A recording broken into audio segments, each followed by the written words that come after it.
সবচেয়ে মারাত্মক এবং ভয়ঙ্কর বিষয় হচ্ছে জাহান্নামের উপর হচ্ছে পুলসিরাত।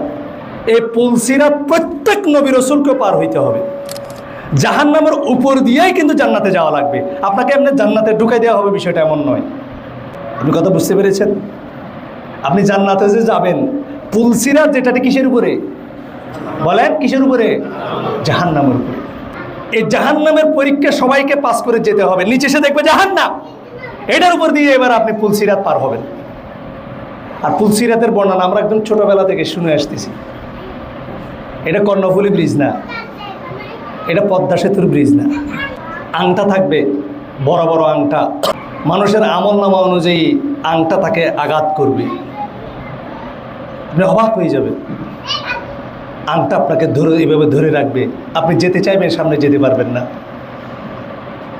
আপনি সেই দিন বুঝতে পারবেন আপনার এই নামাজ কোনো কাজে লাগেনি, আপনার নামাজ এটা খুলুসিয়তে শহীদ হয়নি, এটা যথার্থ রূপে হয়নি। আপনার আরও কান্না করার দরকার ছিল। যে গুনাহগুলো আপনি চাইলে ছাড়তে পারতেন সেটা ছাড়ার দরকার ছিল। যে পাপাচার আপনি লিপ্ত ছিলেন, আপনি মনে করেছিলেন তওবা করলে ক্ষমা করে দেবে, এটা আপনার না করা উচিত ছিল। সেই দিন আপনি বুঝতে পারবেন। তখন আর সময় থাকবে, আল্লাহ জাহান্নামীদেরকে প্রশ্ন করবে যে হে বান্দা, তোরে তো আমি জাহান্নামে দেব, তোর যদি দুনিয়া এবং দুনিয়ার সমপরিমাণ সম্পত্তি তোর যদি থাকে, তুই আজকে কি তোর শাস্তি থেকে বাঁচার জন্য এটা দিয়ে দিবি? বলতো 1 সেকেন্ড, আল্লাহ চাইলেও নিয়ে নাও, এখনই নিয়ে নাও। আল্লাহ বলবে আমি তো দুনিয়াতে তোর কাছে এটা চাই নাই, আসমান জমিন তোর কাছে চাই নাই, তোর সমুদয় সম্পদও আমি তোর কাছে চাই নাই। তোর বলি নাই তুই বিবাহ করতে পারবি না, তোর বলি নাই তুই খানা খেতে পারবি না, তোর বলি নাই আনন্দ করতে পারবি না।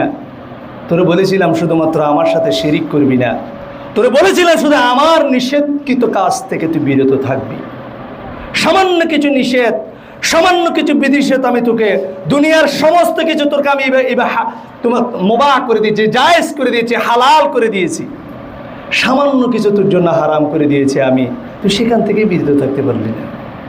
আর এখন বলতেছস যে আযাব থেকে বাঁচার জন্য তুই আসমান জমিনের সব কিছুই দিয়ে দিবি। আল্লাহ, আমাদের প্রত্যেকেরই ফিলিংস এটা হবে। মালাকুল মউত যখন জান কবজ করে ফেলবে, তখন মনে হবে মানিব্যাগের টাকাটা রাখি লাভ কী হলো। বাংলাদেশে একটা গল্প দেখেছিলাম, বাসের মধ্যে ডাকাত করেছে। কি করছে? ডাকাত। তো ঢাকাতে যখন সবাই জবাই করতেছে,